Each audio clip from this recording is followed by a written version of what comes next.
ઉદ્ઘાત પ્રકરણ આપણું પ્રકાશ ટીકા સહિત આપણે જોયું. બહુ મહત્વનું છે કે આખું શાસ્ત્રાર્થ પ્રકરણની આખી જે આઉટલાઇન જે છે એ સમરીના રૂપમાં ઉદ્ઘાતમાં કહેવાયેલી છે. એનો વિસ્તાર હવે 3 પ્રકરણોથી થશે. આ ગીતાર્થ પ્રકરણ છે. શ્રી આચાર્યચરણ પણ આજ્ઞા કરે છે કે કૃષ્ણવાક્યાનુસારેણ શાસ્ત્રાર્થમ જે વદંતિ તે હિ ભાગવતા પ્રોક્તા શુદ્ધાસ્તે બ્રહ્મવાદિનઃ. ભગવાનની વાણીરૂપ જે વેદ જે છે એને ભગવાન સિવાય બીજા કોઈ જાણી શકે નહીં. શ્રી આચાર્યચરણ પોતે પણ એમ આજ્ઞા કરે છે કોઈનું સામર્થ્ય નથી કે એ ભગવાનની વાણી જે છે એના સાચા અર્થને જાણી શકે. ભગવાન જ જાણી શકે. અને ભગવાન દ્વારા રચાયેલી જે શ્રીમદ ભગવદ્ ગીતા, ભગવાન દ્વારા કહેવાયેલી જે શ્રીમદ ભગવદ્ ગીતા અને ભગવદ અવતાર રૂપ વ્યાસજી દ્વારા એ સંગ્રહિત શ્રીમદ ભગવદ્ ગીતા એ વેદને સમજવા માટે કે શાસ્ત્રોને સમજવા માટે એનાથી મોટું બીજું કોઈ પ્રમાણ હોઈ શકે નહીં. એની સાથે સંગતિ કરીએ અને ગીતા વાક્ય અનુસાર વેદાદી શાસ્ત્રોનો અર્થ કરવો આ સૌથી મોસ્ટ રિલાયેબલ પદ્ધતિ છે. સૌથી વિશ્વાસપૂર્વક જેની પર આપણે વિશ્વાસ મૂકી શકીએ એવી પદ્ધતિ છે. એ રીતે શાસ્ત્રનો અર્થ કરવામાં આવે એમાંથી શુદ્ધ શાસ્ત્રાર્થ જે છે, તત્વ જે છે શાસ્ત્રનું, જે શાસ્ત્રનો સાર અથવા તો એમાં જે કહેવાનું જે તાત્પર્ય એ બધું ગીતા વાક્યોથી જ પ્રકટ થઈ શકે. એટલે આ ગીતાર્થ પ્રકરણ છે. શાસ્ત્રાર્થ પ્રકરણ એટલે ગીતાર્થ પ્રકરણ પણ કહી શકીએ, કારણ ગીતા વાક્યાનુસાર જ શાસ્ત્રોની વ્યાખ્યા શ્રી આચાર્યચરણને સંમત છે. આપણે શ્રી કૃષ્ણને આ જે આખું ઉપોદ્ઘાત પ્રકરણ આપણે જોયું એ ઉપોદ્ઘાત પ્રકરણની અંતમાં શ્રી આચાર્યચરણે જે નિર્ણય આપ્યો છે કૃષ્ણવાક્યાનુસારેણ શાસ્ત્રાર્થમ જે વદંતિ તે હિ ભાગવતા પ્રોક્તા શુદ્ધાસ્તે બ્રહ્મવાદિનઃ. જે કૃષ્ણ વાક્યાનુસાર શાસ્ત્રાર્થ કહેતા હોય, શાસ્ત્રનો સિદ્ધાંત કહેતા હોય, વેદનો સિદ્ધાંત કહેતા હોય એ જ સૌથી સારા મોટા ભક્ત છે. એ જ સૌથી સાચા કર્મમાર્ગી છે કે એ પ્રમાણે કર્મ કરતા હોય. અને એ સાચા બ્રહ્મવાદી છે, જ્ઞાની છે કે જે કૃષ્ણ વાક્યાનુસાર જ શાસ્ત્રનું જ્ઞાન આપતા હોય. એટલે આ પ્રકરણ ગીતાર્થ પ્રકરણ છે ને આમાં જે વ્યાખ્યા કરવામાં આવી રહેલી છે એ કૃષ્ણ વાક્યાનુસાર છે. અને એ કૃષ્ણ વાક્યથી ના આધારે જ આપણો આ સાકાર બ્રહ્મવાદ અને આપણું ભક્તિ માર્ગ, પુષ્ટિ ભક્તિ માર્ગ, પુષ્ટિ પ્રગતિ માર્ગ એનું મૂળભૂત એ સ્ત્રોત શ્રીમદ ભગવદ્ ગીતા છે. શ્રી આચાર્યચરણ પણ આજ્ઞા કરી રહ્યા છે ગીતા અનુસાર જ શાસ્ત્રની વ્યાખ્યા થઈ શકે. કારણ શ્રીમદ ભગવદ્ ગીતામાં અર્જુન પણ કહે છે અને એ વ્યાસજીનો પણ મત છે, જે વ્યાસ સૂત્રોથી પણ આપણને સ્પષ્ટ થાય છે કે સર્વમેતદ ઋતમ મન્યે જન્મામ વદસી કેશવ નહીં તે ભગવન વ્યક્તિમ વિદુર્દેવાન દાનવાહ. શ્રીમદ ભગવદ્ ગીતાના 10મા અધ્યાયમાં 14મા શ્લોકની અંદર અર્જુન ભગવાનને કહે છે કે સર્વમેતદ ઋતમ મન્યે જન્મામ વદસી કેશવ નહીં તે ભગવાન વ્યક્તિમ વિદુર્દેવાન દાનવાહ સ્વયમેવ આત્મના આત્માનમ વેત્થ ત્વમ પુરુષોત્તમ. તો એ પ્રકારે ભગવાન કહે છે કે આપ જે છે એ સ્વયમેવ આત્મના આત્માનમ પોતાના સ્વરૂપથી રૂપ જે વેદ જે છે એ એનાથી આપ પોતાને જ આપ જ જાણી શકો છો, બીજા કોઈ જાણી ન. વેત્થ ત્વમ પુરુષોત્તમ ભૂત ભાવન દેવેશ. આપ કેવા છો કે સર્વભૂતના ઉત્પન્ન કરનારા, ભૂત ભાવન ભૂતેશો દેવ જગતપતે. ભગવાન પુરુષોત્તમ શ્રી કૃષ્ણ જે છે એ પોતે જ આ વેદના અર્થને સાચી રીતે જાણી શકે. એટલે કૃષ્ણ વાક્યાનુસાર અને શાસ્ત્રાર્થ મહાપ્રભુજી આજ્ઞા કરી રહ્યા છે એ શ્રીમદ ભગવદ્ ગીતા દ્વારા સમર્થિત છે. સર્વમેતદ ઋતમ મન્યે જન્મામ વદસી કેશવ. આપ જે કાંઈ પણ મને કહો છો એ હું સત્ય માનું છું. અને નહીં તે ભગવાન વ્યક્તિ અર્જુન એમ કહે છે કે આપ જે પ્રકટ થયેલું જે આપનું જે સ્વરૂપ જે છે, નહીં તે ભગવાન વ્યક્તિ વિદુદેવાન દાનવા, આપના જ આ સ્વરૂપને જે છે ન દેવો જાણી શકે છે ને દાનવો જાણી શકે છે. આપના સ્વરૂપને કોઈ જાણી શકતું, દેવ પણ ન જાણી શકે, તો મનુષ્યની કોઈ સીમા નથી કે આપને જાણી શકે. તો આપ કેવી રીતે જાણી શકાય છે આપના સ્વરૂપને? તો કે સ્વયમેવ આત્મના આત્માનમ વેત્થત્વમ પુરુષોત્તમા. ભગવાન આપ સાક્ષાત પુરુષોત્તમ છો, મૂળ તત્વ છો, મૂળ પુરુષ જો છો, એ આપ જ છો આ જગતના. આપ ભૂત ભાવેન એ ભૂતેશો દેવ દેવ જગતપતે. આપ સર્વ પ્રાણીઓને ઉત્પન્ન કરનારા, દેવોના પણ દેવ, આ જગતના રક્ષક, કોટી બ્રહ્માંડના નાયક આપ છો, જગતપતે છો, દેવોના પણ દેવ છો, અને આ ભૂતોને ઉત્પન્ન કરનારા છો, એના સ્વામી છો, રક્ષક છો, પુરુષોત્તમ છો. કેવલ આપ જ છો. અને આપની વાણીરૂપ જે શાસ્ત્રાર્થ આ વેદ જે છે, સ્વયમેવ આત્મના આત્માનમ વેત્થત્વમ પુરુષોત્તમ. ભગવાન આપના સ્વરૂપને આપ જ જાણી શકો, બીજા કોઈ જાણી શકતું નથી. એટલે આપણે કૃષ્ણ વાક્યનો આશ્રય લેવો જ પડે. અને એ પ્રકારે જે વ્યાખ્યા કરતા હોય એ સાચા જ્ઞાની, ભક્ત કે કર્મી, એ સાચા તો જ કહી શકાય કે જે ગીતા વાક્ય અનુસાર. કારણ કે ભગવાન સિવાય ભગવાનના સ્વરૂપને કોઈ જાણી શકે નહીં. અને આ સિદ્ધાંત જે છે એ આપણે જે કહી રહ્યા છીએ, શ્રી કૃષ્ણ શરણમાં શ્રી કૃષ્ણ પરમ પુરુષ છે, એ સિદ્ધાંત પણ શ્રીમદ ભગવદ્ ગીતા દ્વારા કહેવાયેલો સિદ્ધાંત છે. એ ગીતાજીના 10મા અધ્યાયની અંદર 12મા શ્લોકમાં કીધું છે, પરમ બ્રહ્મ પરમ ધામ પવિત્રમ પરમમ ભવાન. તો આપ જે છે એ પરમ બ્રહ્મ પરમ ધામ પવિત્રમ પરમમ ઉત્તમમ, અને આપનું જે સ્વરૂપ જે છે એ પરમ બ્રહ્મ, એ આપ જ છો. બ્રહ્મની આગળ પરમ લગાડ્યો છે, એટલે પુરુષોત્તમ પરમ તત્વ એ કેવલ આપ જ છો. એટલે ભગવાન શ્રી કૃષ્ણ, ત્યાં બીજા કોઈ નહીં. ત્યાં ભગવાન કૃષ્ણ જ ઠાળા છે. અને એને આપણે અભિધાથી શાસ્ત્રનો વાચનિક જે અર્થ નીકળી રહ્યો છે, એ અર્થ જોઈએ તો કૃષ્ણ જ થાય છે. પરમ બ્રહ્મ, પરમ બ્રહ્મ, પરમ ધામ, પવિત્રમ પરમમ ભવાન આપ જે છે. અને પુરુષમ શાશ્વતમ દિવ્યમ આદિદેવમ અજમ વિભુમ આહુસ્વામ રસે સર્વે દેવર્ષિ નારદ તથા અસિતો દેવલો વ્યાસ સ્વયં ચેવ પ્રવીશી મેં. આ ભગવાનનો આ જે સિદ્ધાંત છે, આના આધારે અમે કૃષ્ણને પરમ તત્વ કહીએ છીએ. ગીતા બધાને માન્ય છે, તો ગીતાનો આ સિદ્ધાંતનો વાચનિક અર્થ આ નીકળ્યો છે. ને ગૌણ અર્થ કરવામાં આવે કે ભાઈ ભગવાન કૃષ્ણ જેને ધ્યાન કરીને ભગવાન કહે છે, એના આવેશથી, યોગથી જેને એના સાથે એકાત્મતાનો અનુભવ કરીને ભગવાન કહે છે, એટલે કૃષ્ણ યોગેશ્વર છે, યોગી પુરુષ છે. અને એ પરમ તત્વનું ધ્યાન કરીને જે કંઈ એકાત્મતાનો અનુભવ કરીને કંઈ કહે છે, એટલે ભગવાન કૃષ્ણે ભગવાન કહેવામાં આવ્યું છે ગીતામાં. એ બધા ગૌણ અર્થ છે, પણ મુખ્ય તો સાક્ષાત ભગવાન પરમ બ્રહ્મ પરમ ધામ પવિત્રમ પરમમ ભવાન પુરુષમ શાશ્વતમ દિવ્યમ આદિદેવમ અજમ વિભુમ. આ જે સિદ્ધાંત, જે 10મા આ શ્લોક બહુ મહત્વના છે. આપણા સાકાર બ્રહ્મવાદ અને આપણું જે ધર્મ, આપણો જે પુષ્ટિ ભક્તિ માર્ગ જે છે, પુષ્ટિ પ્રપત્તિ માર્ગ છે, એમાં કૃષ્ણને પરમ તત્વ કહેવામાં આવ્યું છે. કે પરમ તત્વ કયું? કે આ પરમ તત્વ જે મૂળ તત્વ કયું, મૂળ સ્વરૂપ કયું? તો બ્રહ્મની આગળ પણ પરમ લગાડીને પરમ બ્રહ્મ એક જ છે. એ શ્યાચાચરણ આજ્ઞા કરે છે, પરમ બ્રહ્મ તું કૃષ્ણ હોય સચ્ચિદાનંદ.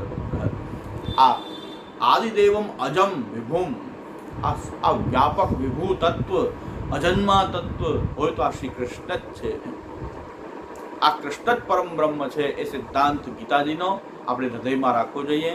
આ 10મા અધ્યાયના 12, 13, 14 અને 15 આ શ્લોકો જે છે, બહુ મહત્વના શ્લોકો જે છે, કે જેમાં ભગવાનને ભગવાનની વાણીથી જ જાણી શકાય. ભગવાન સિવાય બીજા ભગવાનને કોઈ પૂર્ણપણે જાણી શકે નહીં. તે ભગવાન વ્યક્તિ વિદુદેવાન દાનવાહ, દેવ દાનવ કોઈ પણ દેવો પણ આપણને ન જાણી શકે, તો સામાન્ય મનુષ્ય ક્યાંથી જાણી શકે? એટલે તો ભગવાન કેવી રીતે પોતાની વેદને, શાસ્ત્રને બધાને અલગ અલગ અર્થ કામ થઈ રહ્યા છે? કારણ કે આ વેદની વાણી એક જ છે, પણ ભગવાન જ એને સમજી શકે છે, બીજા સમજવા માટે સમર્થ નથી. આટલી ગીતા ભૂતલ ઉપર પ્રકટ થઈ. વેદોની સાચી વ્યાખ્યા ગીતા વિના શક્ય નથી. એટલે શ્રીમદ ભગવદ્ ગીતા એ મુખ્ય શાસ્ત્ર, એકમ શાસ્ત્રમ દેવકી પુત્ર ગીતમ એટલા માટે કીધું છે. એટલે આ ગીતાર્થ પ્રકરણ છે.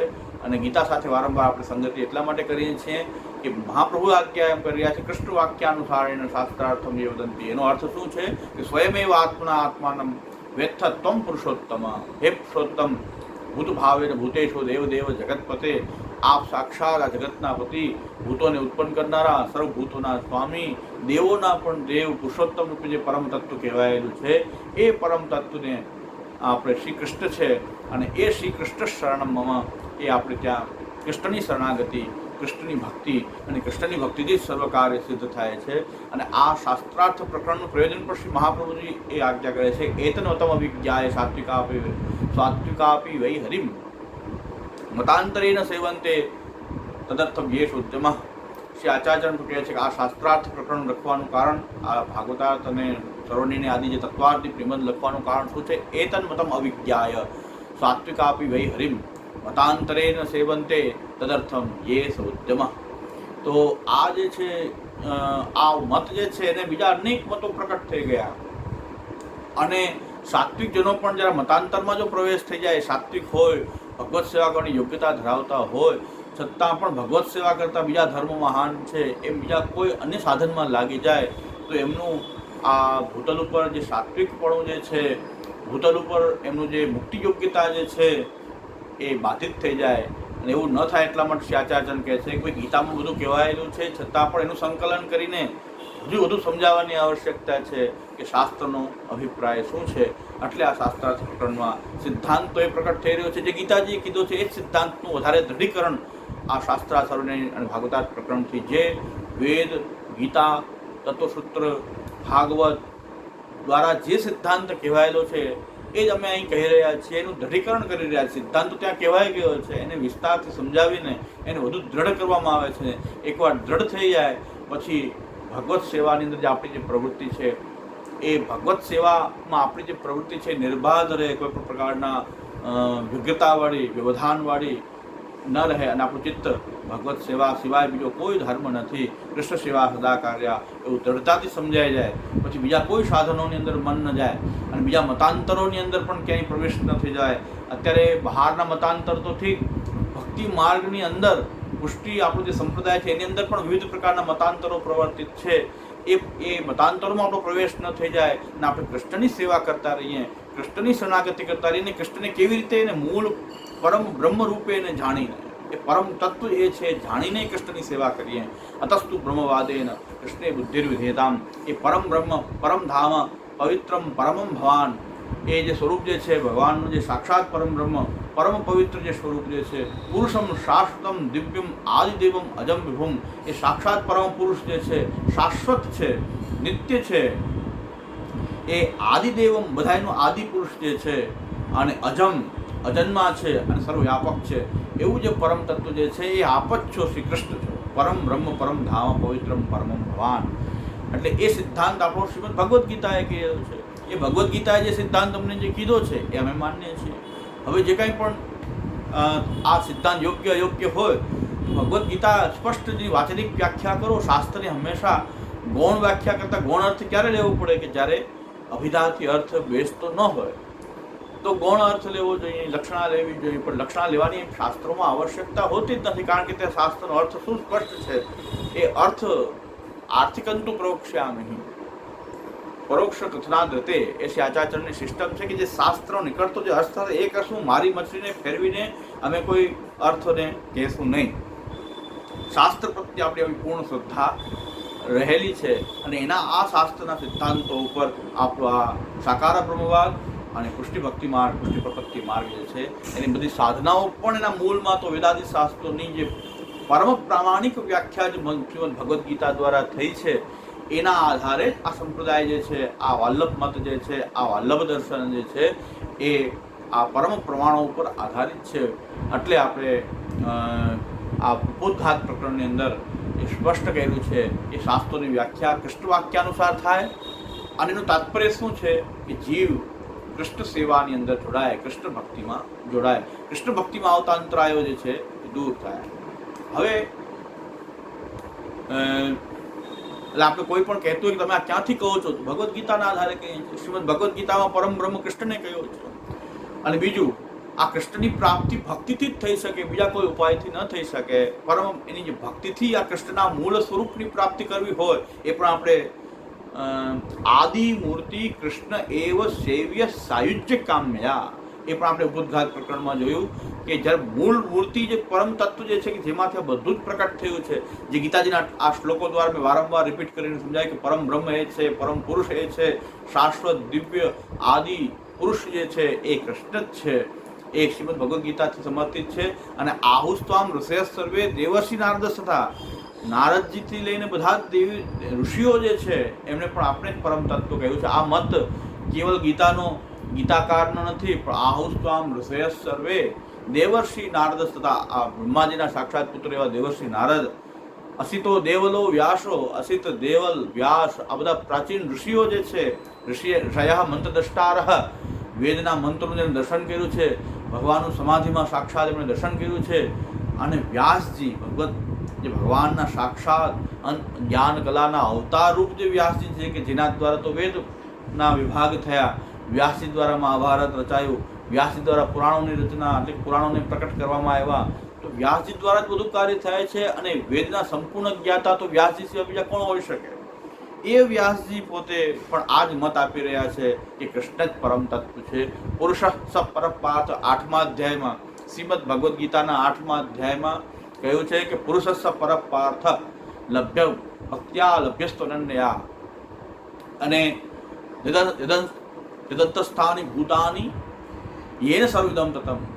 આ શ્રીમદ ભગવદ્ ગીતામાં પણ કીધું છે કે પુરુષ સ પરપાર્થ ભક્ત્યા લભ્યસ્ત્વનન્યા, અનન્ય ભક્તિથી, એટલે અમે શ્રી કૃષ્ણ શરણમમાં કહીએ છીએ. એ આદિમૂર્તિ જે કૃષ્ણની પ્રાપ્તિ કરવી હોય, એમનું સાયુજ્ય પ્રાપ્ત કરવું હોય તો એક ભક્તિ એક ઉપાય છે. એ ભક્તિ પાછી કેવી હોવી જોઈએ? અનન્ય હોવી જોઈએ. ભક્ત્યા લભ્યસ્ત્વનન્યા યદંતસ્થાની ભૂતાની, આ કૃષ્ણરૂપ જે તત્વ જે છે, પરમ તત્વ જે છે, પરમ પુરુષ પરપાર્થ, આ પરમ પુરુષ જે છે એ હું છું સાક્ષાત. પરમ પુરુષ ભગવાન સાક્ષાત શ્રી કૃષ્ણ છે.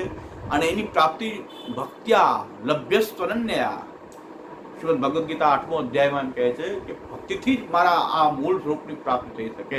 એ શ્રી આચાર્યચરણ કહી રહ્યા છે, આદિ મૂર્તિ કૃષ્ણ એવ સેવ્ય સાયુજ્ય કામ્યા ભક્ત્યા લભ્યસ્ત્વનન્યા.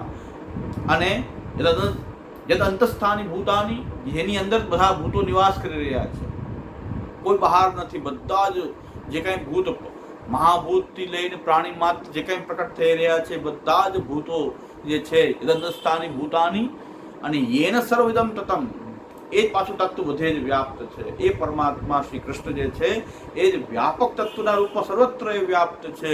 એ પરમ પુરુષ જે છે, અને એની પ્રાપ્તિ કરવી હોય, અને એની પ્રાપ્તિ થયા પછી શું બાકી રહે છે? બધું જ જેની અંદર રહેલું છે એ તત્વ મૂળ રૂપ જો પ્રાપ્ત થઈ જાય તો यदि श्री गोकुलादिशो दत्त सर्वात्मना रजित किम अपरम ब्रूहि लौकिके वेदिके रभि. એમ શ્રી આચાર્યચરણ કહે છે કે આ જો પરમ તત્વ જો હૃદયમાં બિરાજી ગયા, આ પરમાનંદ રૂપ સ્વરૂપ શ્રી કૃષ્ણ જે છે એ જો આપણા હૃદયમાં બિરાજી ગયા, એ પરમાનંદ સ્વરૂપ શ્રી કૃષ્ણ જો આપણે આપણા ઘરમાં ઠાકોરજી સેવાના રૂપમાં, સેવ્યના રૂપમાં એ બિરાજી ગયા હોય તો ભક્ત્યા લભ્યસ્ત્વનન્યા, આ આદિમૂર્તિ કૃષ્ણ એવું સેવ્ય સાયુજ્ય કામ્યા. અને આદિમૂર્તિ કૃષ્ણની પ્રાપ્તિ તો જે છે કૃષ્ણની સેવાથી જ થઈ શકે છે, ભક્ત્યા અનન્ય ભક્તિથી થઈ શકે છે. ભક્ત્યા લભ્યસ્ત્વનન્યા. અને યદંતસ્થાની ભૂતાની યેન સર્વદમ તતમ, આ શ્રીમદ ભગવદ્ ગીતાનો સિદ્ધાંત. યદંતસ્થાની ભૂતાની, એ કીધું આ પરમ પુરુષની અંદર જ આ બધા જ ભૂતો રહેલા છે, બધા જ સચરાચર સૃષ્ટિ જે છે એ આ પરમ તત્વમાં રહેલી છે, આ પરમ પુરુષની અંદર જ રહેલી છે. હવે આપણે એ જોવાની છે કે આ સૃષ્ટિ જે છે એ સચ્ચિત અને આનંદ, એ ભગવાનના જે ધર્મો જે છે, સચ્ચિત આનંદ. બ્રહ્મનું સ્વરૂપ લક્ષણ શું છે? સત્ય જ્ઞાન અનંત બ્રહ્મ. કયો? કે સચ્ચિત આનંદ, સચ્ચિદાનંદ બ્રહ્મ જે છે. સચ્ચિદાનંદ બ્રહ્મ જે છે એનું સદંશથી પ્રકટ થયેલું આ જગત એ સૌથી પહેલું દ્રશ્યમાન વસ્તુ છે આપણી માટે. આપણે સૌથી બ્રહ્મના સંપર્કમાં આવીએ છીએ તો ક્યાંથી આવીએ છીએ સંપર્કમાં? જડ જગતમાં આપણે સૌથી પહેલાં બ્રહ્મ, આ જગત આપણને સૌથી પહેલાં દેખાઈ રહ્યું છે, જીવ દેખાતો નથી. બ્રહ્મ પણ આ ચર્મચક્ષુથી, એ શાસ્ત્ર પ્રમાણ સિવાય ચર્મચક્ષુથી એનો અનુભવ, આ જડ ઇન્દ્રિયોથી એ બ્રહ્મનો પણ અનુભવ થતો નથી. તો સૌથી પહેલા અનુભવમાં આવે છે કોણ? તો કે આ જગત. કેનો અનુભવ સૌથી પહેલા થાય છે? કે જગત. જ્યાં આપણે પ્રકટ થયા છીએ, જ્યાં આપણે રહીએ છીએ, જે આપણે દૃશ્યમાન જે કાંઈ પણ દેખાઈ રહ્યું છે એ આપણો દેહ, આપણને આત્માનો અનુભવ નથી થતો પણ દેહનો અનુભવ થાય છે. આ દેહ છે એ હું જ છું. તો દેહનો અનુભવ થઈ રહ્યો છે એ પણ જળ જગત જે છે. એટલે શરૂઆત કરીએ છીએ આપણે સચ્ચિદાનંદને જાણવાની શરૂઆત કરીએ છીએ. તો આપણે જાણવું છે, આપણા એંગલથી જોવું છે. એટલે આપણે ક્યાંથી શરૂઆત કરીએ છીએ? સત પ્રકરણ. હવે જે પ્રકરણ આવી રહ્યું છે એ સત પ્રકરણ છે. કારણ કે આ જગત આપણે પરિચયમાં પણ જોયું છે, વાલ્લભ વેદાંત પરિચયની અંદર પણ આપણે જોયું છે કે ભાઈ બ્રહ્મ વિશે કોઈને સંશય નથી. બ્રહ્મ છે કે નહીં એમાં કોઈને સંશય નથી. બ્રહ્મની જ્ઞાન શક્તિ, ક્રિયા શક્તિ જે છે એ પણ શાસ્ત્રથી પ્રમાણિત છે. પણ સૌથી વધુ જે મતભેદ પ્રકટ થઈ રહ્યા છે વિવિધ દર્શનોના, એ જગત અને બ્રહ્મના સંબંધ વિશે છે, અથવા તો જગત વિશે છે, યા તો જગત અને બ્રહ્મના સંબંધ વિશે છે. આ જગત વિશે જે કાંઈ પણ છે એ વિવિધ પ્રકારના મતો આ જગત માટે જ પ્રકટ થયા છે. જગતને સમજવા માટે બધાએ પ્રયત્ન કર્યો છે, પણ સાચો શાસ્ત્રીય સિદ્ધાંત આ પ્રમાણ ચતુષ્ટયના આધારે એનું જે સાચું સ્વરૂપ શું હોય એ આપણને આ 3 પ્રકરણોથી શ્રી આચાર્ય આગળ બતાવશે. સત પ્રકરણ, ચિત્ત પ્રકરણ અને છેલ્લું બ્રહ્મ પ્રકરણ. અને છેલ્લે ઉપસંહાર થશે. આ રીતે શાસ્ત્રાર્થ પ્રકરણ આખું આપણે આપણા અભ્યાસક્રમમાં છે. હવે પરીક્ષોપયોગી જે છે એ શિક્ષણ અને આ ક્લાસ છે એમાં ઉपोદ્ઘાત પ્રકરણ આપણે પ્રકાશ ટીકા સહિત લીધું છે. અને બાકીના જે છે એ શ્લોકાર્થ જ અહીં અપેક્ષિત છે. શ્લોકાર્થ અને થોડો ભાવાર્થ.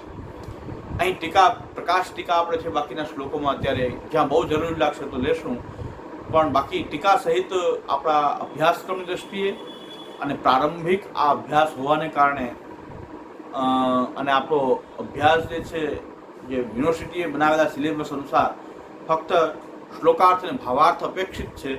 ટીકાઓ સહિત એનો અધ્યયન અપેક્ષિત અહીં અત્યારે આ સ્થિતિમાં ન હોવાને કારણે છતાં પણ આપણે ઉપોદ્ઘાત બહુ મહત્વનું છે. ઉપોદ્ઘાત સમજાઈ જાય તો આખું શાસ્ત્રાર્થ પ્રકરણ સમજાઈ શકે.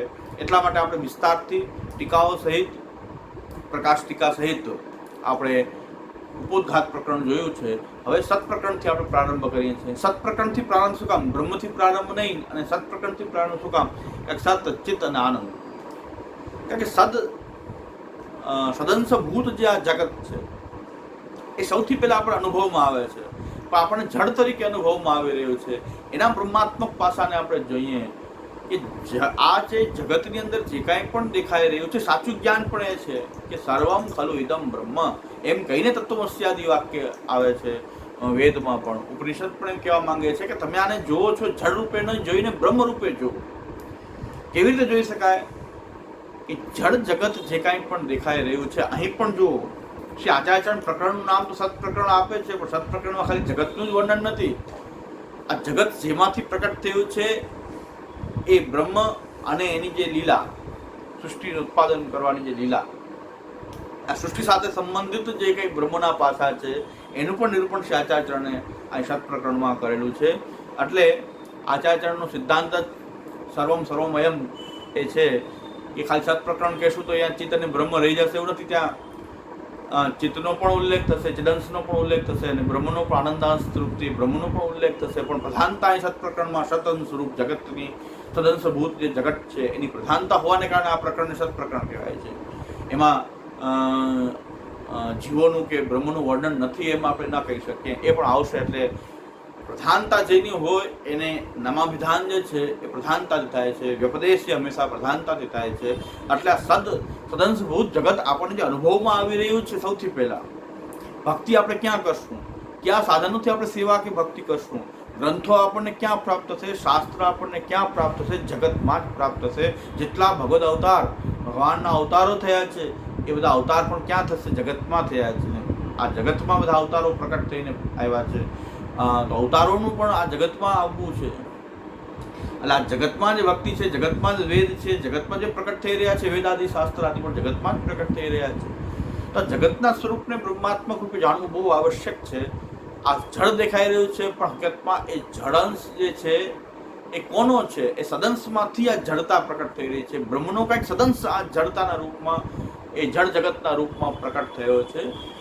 એનો સદંશ જે છે અને છતાં પણ આ સદંશની અંદર આપણે સદંશભૂત આ જે જગત જે છે એમાં બ્રહ્મના સચ્ચિદાનંદ ધર્મ છે કે નહીં, એ સચ્ચિદાનંદ ધર્મમાં આમાં વ્યાપ્ત છે કે નહીં, તો વિચાર કરો કે જે કાંઈ પણ વસ્તુ છે એનું હોવાપણું, આ પુસ્તક છે તો પુસ્તકનું હોવાપણું એ સદંશ છે, એને સત્તા કહેવાય છે. એ સત્તા બ્રહ્મની સત્તા અહીં પ્રકટ થઈને દેખાઈ રહી છે. બ્રહ્મની જ જે સત્તા આપણને પુસ્તક છે એ રૂપમાં દેખાઈ રહી છે.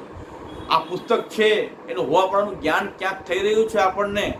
તો એ ચેતના કોની, એ ચૈતન્ય અંશ કોનો, કે બ્રહ્મનો એ ચૈતન્ય અંશ જે છે એ જ આપણને એવું જ્ઞાન કરાવી રહ્યું છે કે આ પુસ્તક છે અને આ પુસ્તક મને પ્રિય છે, પ્રિયતા દેખાઈ રહી છે, આપણને ગમી રહ્યું છે આ વસ્તુ, એની અનંતતા છે. આ પુસ્તકો અનંત પુસ્તકો છે, તો પુસ્તકની સાથે જોડાયેલી અનંતતા છે, પુસ્તકની સાથે જોડાયેલી જે પ્રિયતા છે એ બ્રહ્મનો આનંદાંશ જે છે એ દેખાઈ રહ્યો છે. તો અંશાત્મક રીતે આ બ્રહ્મ જ અહીં વ્યાપ્ત છે. બ્રહ્મના સચ્ચિદાનંદ જ રૂપ આપણને અનુભવમાં આવી રહ્યા છે. ફક્ત જાણવાના છે કે આ બ્રહ્મના સચ્ચિદાનંદ જે છે એટલું જાણી લેવાથી બ્રહ્મ જ્ઞાન થઈ જાય છે. એકવાર જગતને, આ જડને બ્રહ્મ રૂપે, બ્રહ્માત્મક રૂપે જોતા આપણે થઈ જઈએ તો બધા જ અર્થ સિદ્ધ થઈ જાય. બ્રહ્માત્મકતા, બ્રહ્મ જ્ઞાન થઈ જાય. અને જે બ્રહ્મ જ્ઞાન, જે મિથ્યા જ્ઞાનમાં અભિનિવેશ થઈને બધું મિથ્યા મિથ્યા માનીને બધાથી હટવાની, ભાગવાની ત્યાજ્ય હેય બુદ્ધિ જે આ જગતમાં થઈ રહી છે એની બદલે બ્રહ્માત્મક બુદ્ધિથી આ જગતને અંદર, જગત બ્રહ્માત્મક રૂપે જગતનો અનુભવ થાય. આપણે આ દેહ જે છે સૌથી બધા હેય માને છે, દેહના વિકારો વગેરે છે, વિકારવાળો છે, ત્યાજ્ય છે, હેય છે, એવી જે બુદ્ધિ થઈ રહી છે એ નેગેટિવ સાઇડથી આપણે જોઈ રહ્યા છીએ. જે વૈરાગ્યવાદીઓ, જે વૈરાગ્યની પ્રધાનતાવાળા હોય છે એ જગતમાં હે બુદ્ધિ, ત્યાજ્ય બુદ્ધિ એ રાખે છે. એની બદલે આપણે એમાં ભોગ બુદ્ધિથી, જગતમાં આસક્તિ બુદ્ધિથી જોડાતા નથી, પણ જગતને બ્રહ્માત્મક જાણીને, બ્રહ્મની લીલા જાણીને આપણે એ જગતની અંદર રહીએ, જેથી કરીને આપણે બહુ જગતથી ડરતા નથી.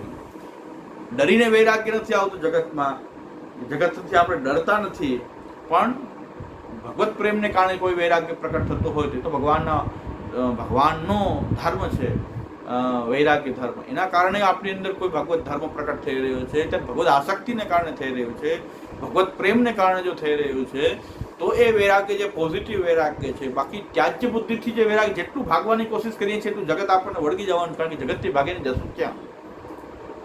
એટલે જગતને બ્રહ્માત્મક જાણવું એ સૌથી શ્રેષ્ઠ ઉપાય છે. એટલે આપણે સત્પ્રકરણથી પ્રારંભ કરી રહ્યા છીએ. અને સત્પ્રકરણનો જે શ્લોક, પહેલો શ્લોક છે, મેં જે વાલ્લભ વેદાંત પરિચયમાં બહુ વિસ્તારથી એનો વિસ્તાર કરીને સમજાવ્યું છે. પહેલો શ્લોક. હવે આપણે આ શ્લોકનો પ્રારંભ કરીએ છીએ. પહેલા 10 શ્લોક આપણે જોઈએ. અને શ્લોકાર્થ અને ભાવાર્થ જ અપેક્ષિત હોવાથી ટીકાઓ અહીં લેવામાં આવશે નહીં. આગળ પણ ડીપ અભ્યાસ કરવો હશે તો ફરીથી આપણે ટીકા ઉપર, આ કોર્સમાં તો નથી પણ વિશેષ અભિલાષા હશે તો ટીકાઓ સહિત આપણે આ શ્લોકોને આગળ વિચારશું. અત્યારે અપેક્ષિત નથી. અને આના ઉપોદ્ઘાતના પ્રશ્નોત્તર જે છે એ આગળ મુકાઈ જશે. હજી મુકાણા નથી પણ મુકાઈ જશે, એટલે 1-2 દિવસમાં આવી જશે બધું. એ પ્રશ્નો જે છે મુકાશે અને એ પ્રશ્નોના આધારે તમે પોતાનું સ્વયં પરીક્ષણ કરી શકો કે આપણને ઉપોદ્ઘાત પ્રકરણ જે છે કેવું સમજાય છે. શ્રીમદ ભાગવતને સમજવા માટે પણ આ શાસ્ત્રાર્થ પ્રકરણથી જ આપણે શરૂઆત કરીએ કે આ ભાગવતનો અભ્યાસ, આ પદ્ધતિથી કોઈ ભાગવત ના ભણે તો ભાગવતની અંદર ઘણી શંકા કુશંકાઓ કરીને, અવૈજ્ઞાનિક ઘોષિત કરીને, કોઈ એને વિષય પુરુષની વાણી સમજીને કંઈ વિપરીત અર્થો ભાગવતના પણ કરે, કે જે ભાગવત ભગવત પ્રેમ કરાવવા માટે સૌથી મહત્વનું સાધન છે. એનાથી મોટું કોઈ સાધન નથી. પ્રેમનો અન્ય સાધનમ લોકે નાસ્તિ મુખ્યમ પરમ મહત શ્રી ભાગવતમ એવાત્ર પરમ તસ્ય હિ સાધનમ. ભાગવતથી મોટું કોઈ સાધન નથી જે ભગવત પ્રેમ સિદ્ધ કરાવી શકે. એનો આપણે જો આ સિસ્ટમથી અભ્યાસ નહીં કરીએ તો ભાગવતથી પણ ભગવત પ્રેમ જાગૃત થવાને બદલે ક્યાંક બીજો કોઈ પ્રેમ, કોઈ જગત પ્રેમ કાંઈ જાગૃત થઈ જશે. તો જગતને બ્રહ્માત્મક જાણવાનું છે, તત્ર આસક્તિ ન કરણીય, એમાં આસક્તિ કરવાની નથી. તો આસક્તિ તો આદિમૂર્તિ કૃષ્ણ એવો સેવ્ય સાયુજ્ય કામયા, આપણે આદિમૂર્તિ કૃષ્ણની સેવા કરવાની છે, પણ જગતને બ્રહ્માત્મક જાણવું પડશે. યદંતસ્થાની ભૂતાની યેન સર્વવિદમ તતમ, એ પરમાત્માની અંદર જ આ બધા જ, આ જગત પણ ક્યાં રહેલું છે? આ જગત શું કામ સત્ય છે કે પરમાત્માની અંદર આ સ્થિત છે જગત. એ બ્રહ્મ જે છે એના સદંશભૂત આ જગત છે. આ સદંશનું પ્રાકટ્ય કરાવી રહ્યા છે પરમાત્મા. તો આ જગત જે છે પરમાત્મામાં હોવાથી સત્ય છે, મિથ્યા નથી. હવે જે લોકો જગતને મિથ્યા કહે છે એનાથી આપણને વાંધો શું છે કે જગતને મિથ્યા કહેવાથી એક તો એ બ્રહ્માત્મક જગત છે, બ્રહ્મનો જ નિષેધ થશે. જગતને મિથ્યા કહેશો, હકીકતમાં તો એ રૂપે બ્રહ્મ જ પ્રકટ થયું છે એમ સૃષ્ટિ, એમ વેદ પણ કહે છે. તો વેદ સાથે આપણો દ્વેષ પ્રકટ થઈ રહ્યો છે કે જે જગતના યદંત સ્થાની ભૂતાની યેન સર્વવિદમ તતમ, અને અહીં જે કંઈ વ્યાપ્ત જે છે પરમાત્મા જ વ્યાપ્ત છે. પરમાત્મા યેન સર્વવિદમ તતમ, બધી જગ્યાએ એ જ પરમાત્મા વ્યાપક છે. તો જે વ્યાપક તત્વ સર્વત્ર વ્યાપક રહેલું છે, જેમાં સર્વત્ર ઓતપ્રોત થયેલું છે, એ બ્રહ્મ તત્વ જેમાં ઓતપ્રોત થઈને રહેલું જે છે, તો ઓતપ્રોત થયેલું જે તત્વ જે છે બ્રહ્મ, એનો જ નિષેધ થઈ રહ્યો છે. જગતનો નિષેધ નથી થઈ રહ્યો, બ્રહ્મનો નિષેધ થઈ રહ્યો છે. બ્રહ્મના અંશમાંથી પ્રકટ થયેલી આ સૃષ્ટિનો નિષેધ એ બ્રહ્મનો જ નિષેધ છે. એ ભગવાન પરમાત્માનો જ દ્રોહ થઈ રહ્યો છે. તો જગતનો દ્રોહ કરવાથી પરમાત્માનો જ દ્રોહ થાય છે. જેટલા અવતારો પ્રકટ થઈ રહ્યા છે એ બધા જગતમાં પ્રકટ થઈ રહ્યા છે. જગતનો અર્થ ખાલી આ પૃથ્વી નહીં, જગતનો અર્થ છે પરમાણુથી લઈને કોટી બ્રહ્માંડ પર્યંત જે આખી સૃષ્ટિ છે એને જગત કહેવાય છે. કોટી બ્રહ્માંડ પર્યંત, એમાં બધા દેવરૂપો, બધા લોકો, બધા અવતારો, બધા ભગવાનની લીલા, આ બધું જગતમાં જ થઈ રહ્યું છે. આ વેદ શાસ્ત્ર આ જગતમાં પ્રકટ થયા છે. તો જ્યારે જગતનો નિષેધ કરશું, ત્યાં મૂળને કાપશું, તો બધું જ વૃક્ષના ફળ, ડાળી, પત્તા બધા જ પડી જશે. એમ જગતરૂપ આ જે વૃક્ષ જે છે એ આખું પરમાત્મામય છે, બ્રહ્મમય છે. જે વેદ પણ કહે છે, જે સાચો વૈદિક મત છે, શ્રૌત મત જે છે, આ જે બધા મતો બ્રહ્મથી અલગ માને છે, બ્રહ્મથી પૃથક માને છે, આ જગતને બ્રહ્મથી અલગ માને છે, મિથ્યા માને છે, સ્વતંત્ર માને છે, એ બધા જ વેદ વિરોધી જે છે, જેનાથી બ્રહ્મ જ્ઞાન સિદ્ધ નહીં થાય. બ્રહ્મ જ્ઞાન સિદ્ધ ન થવાને કારણે મુક્તિની પણ અપેક્ષા રાખી શકાય નહીં. અને જગતનો દ્રોહ કરનાર કેવલ બ્રહ્મથી દૂર રહી અને નિરંતર ભગવાનથી દૂર રહીને કેવલ અનુભવ કરે છે, તો કેવલ એ ક્લેશનો અનુભવ કરે છે. એટલે આરુહ્ય પૃચ્છેણ પરમ પદમ તતઃ પતંતી અધો અનાદત યુષ્પદંગ્રયા. ભાગવત એમ કહે છે, બહુ ઊંચે પદ સુધી પહોંચીને પણ, બહુ સાધનાઓ કરીને પણ, બહુ ઊંચે પદ ઉપર પહોંચીને પતંતી અધો અનાદત યુષ્પદંગ્રયા, એ ઉપર ચડીને, બહુ ઊંચા માર્ગ ઉપર ચડીને પણ એ પાછા ભગવાનનો વિરોધ કરવાને કારણે, ભગવાનથી વિમુખ રહેવાને કારણે પાછા બધા જ નીચે પડી જાય છે. એટલે અહમ બ્રહ્માસ્મિ કહેનારા પાછા અહમમાં એટલા બધા લિપ્ત થઈ જાય છે કે એને નરક જ પ્રાપ્ત થાય છે. નરક એટલે ભગવાનથી હંમેશા દૂર રહેવાનો જે સજા જે છે એ જ ત્યાં નરક જે છે. કારણ કે ભગવાન નિરવધિ આનંદરૂપ પરમાત્મા એ પોતે ભગવાન જ છે, એનાથી કાયમ વિમુખ રહેવું એ નરક છે. એટલે એવા નરકની પ્રાપ્તિ જે છે એ આ જે જગતને મિથ્યા કહેનારાનું થાય છે. તે જગતને મિથ્યા કહેવાથી એનું પરિણામ ખાલી જગતમાં નથી આવતું. જગતને હે ત્યાજ હીન ગણવાથી કે વાત પૂરી નથી થતી, પણ એ બ્રહ્માત્મક હોવાથી બ્રહ્મનો દ્વેષ થાય છે. બ્રહ્મના સદંશભૂત હોવાથી બ્રહ્મનો ઇનકાર થઈ રહ્યો છે, બ્રહ્મનો નિષેધ થઈ રહ્યો છે. એટલે આપણે જ્ઞાન બ્રહ્મનું મેળવવું છે અને બ્રહ્મને જ પહેલાં કાપી રહ્યા છીએ. જેનું આપણે જ્ઞાન મેળવવું જે છે એ પાઘડી પહેરવા માટે આપણે શિષ્યને છેદી રહ્યા છીએ. આવી સ્થિતિ થઈ જાય છે. જ્ઞાનીઓની સ્થિતિ, મિથ્યા જ્ઞાનીઓની સ્થિતિ એવી થઈ જાય છે કે પાઘડી પહેરવાની છે કે હું બ્રહ્મ છું, પણ બ્રહ્મને કાપી રહ્યા છે. કે માથું રહેશે તો પાઘડી પહેર્યા છે ને, પાઘડી પહેરવા માટે માથાને કાપી નાખવામાં આવે તો પાઘડી ક્યાં પહેરવામાં આવશે? તો અહમ બ્રહ્માસ્મિ કહીને ક્યાં કા પદની પ્રાપ્ત થશે? છેલ્લે એના કારણે નરક જ પ્રાપ્ત થાય છે. તો બહુ ઊંચી સાધના કરીને, બહુ ઊંચે પહોંચીને પણ આરુહ્ય પૃચ્છેણ પરમ પદ, એ મોટા પરમ પદને પ્રાપ્ત કરીને પણ એ પતંતી અધો અનાદત્ય વિશ્વદંગ્રય. ભાગવત એમ કહે છે કે ભગવાનનો અનાદર કરીને પાછા એ બધા એ નરકને ઉપરથી નીચે પડે છે.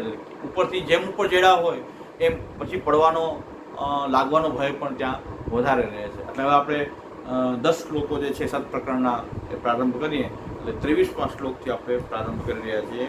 એવમ સ્વપ્રવૃત્તિમ ઉપપાદ્ય બાધક શાસ્ત્રાનામ નિવૃત્ત્યર્થમ શાસ્ત્રમ આરભતે.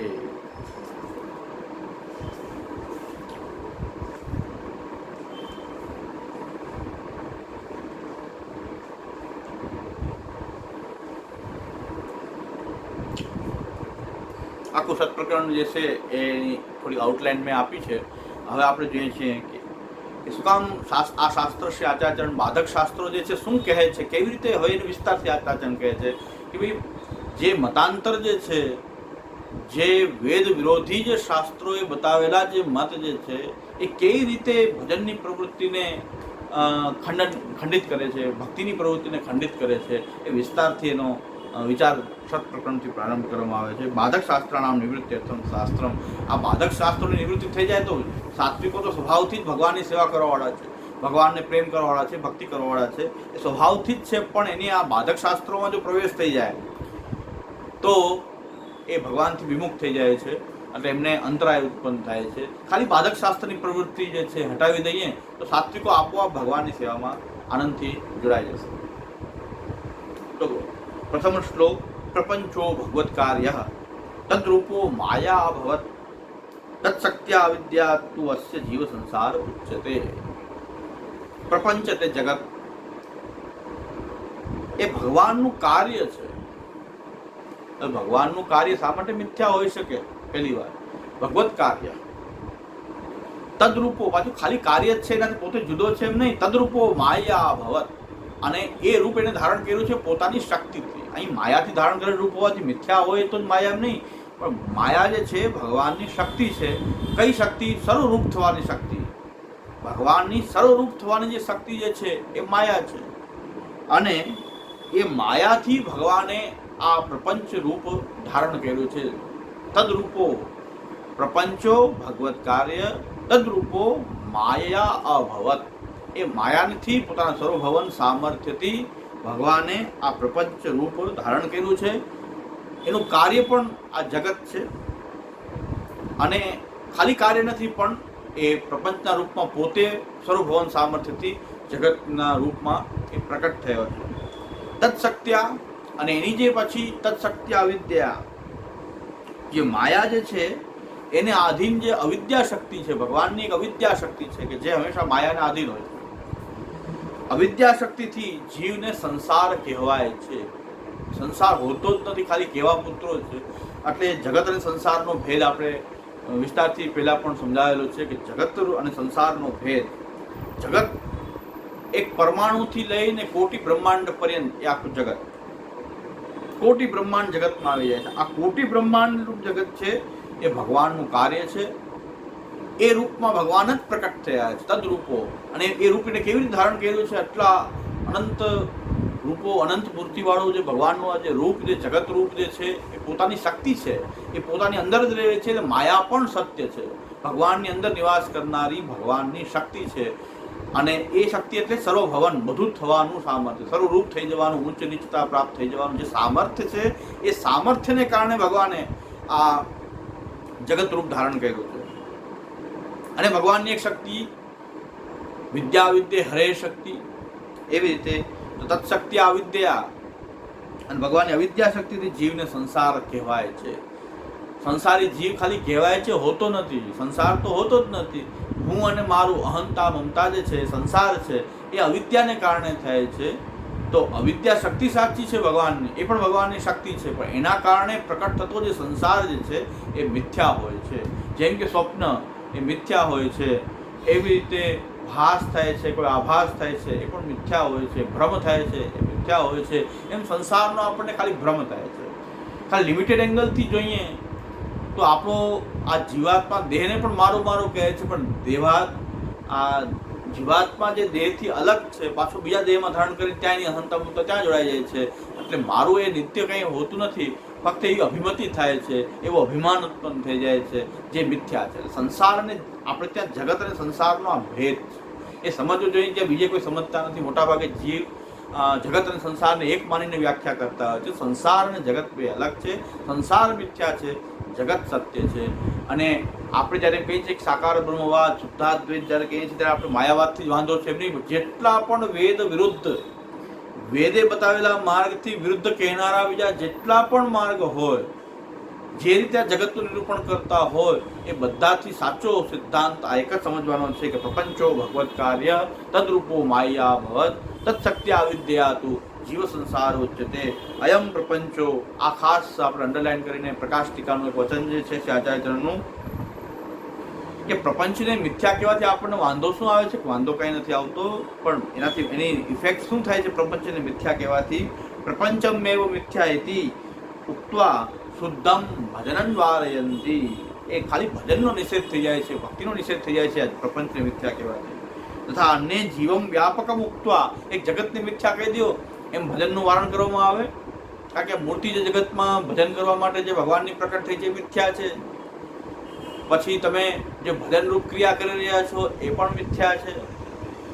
એટલે જગત જ મિથ્યા છે એ બધું કહીને ભક્તિનું વારણ કરવામાં આવે. અને બીજો એક પ્રકાર છે આ બાધક શાસ્ત્રોનો, એ જીવમ વ્યાપક, જીવમ વ્યાપકમ ઉક્ત્વા, જીવ વ્યાપક છે, પોતે જ જીવ વિભુ છે, એટલે બીજાની સેવા કરવાની જરૂર શું, ભજન કરવાની જરૂર શું? તું જ બ્રહ્મ છો, તું જ વ્યાપક તત્વ વિભુ છો, એમ જીવને વ્યાપક બતાવી અને ભજનનું વારણ કરવામાં આવે છે. આ યુક્તિ છે બાધક શાસ્ત્રોની. એક તો જગતને મિથ્યા કહીને, અને બીજું જીવને વ્યાપક બતાવીને. જીવ પોતે જ વ્યાપક હોવાથી કોઈનો અંશ નથી, તો પછી એને યો યદંશ સતન ભજે એ સિદ્ધાંત લાગુ નહીં પડે. એ રીતે ભજનનું વારણ કરી દે છે બાધક શાસ્ત્રો. એટલે એનું નિરૂપણ અહીં કે કરે છે આચાર્ય, નિરાકરણ થઈ જાય છે કે પ્રપંચ ભગવત કાર્ય છે, ભગવદ રૂપ છે, અને એ માયા પોતાની ભગવત શક્તિ જે માયા જે છે, એટલે કે સર્વભવન સામર્થ્ય રૂપા જે માયા જે છે એનાથી લીધેલું આ ભગવાનનું આ જગત રૂપ છે. તત્શક્તિ અવિદ્યા, અને એની અવિદ્યા શક્તિ જે છે એ દ્વારા જીવને સંસાર ઉચ્ચતે કીધું છે, નતું સંસાર ભવતી કીધું છે, સંસાર જાયતે કીધું છે, પણ ઉચ્ચતે કીધું છે. એટલે સંસાર ખાલી નામ માત્ર સંસાર છે, સંસાર જેવો હકીકતમાં કંઈ છે જ નહીં. એટલે સંસાર મિથ્યા છે. અને સંસારને સાંસારિક જે વૃત્તિથી બહાર આવીએ તો આપણને શુદ્ધ આપણા જીવ સ્વરૂપમાં આપણી સ્થિતિ થાય, અહંતા મમતાનો નાશ. અયમ પ્રપંચો ન પ્રાકૃત, જે સાંખ્યનો સિદ્ધાંત છે પ્રકૃતિથી બનેલું છે. પ્રકૃતિ કે બ્રહ્મથી કોઈ સ્વતંત્ર કોઈ પ્રકૃતિ નથી.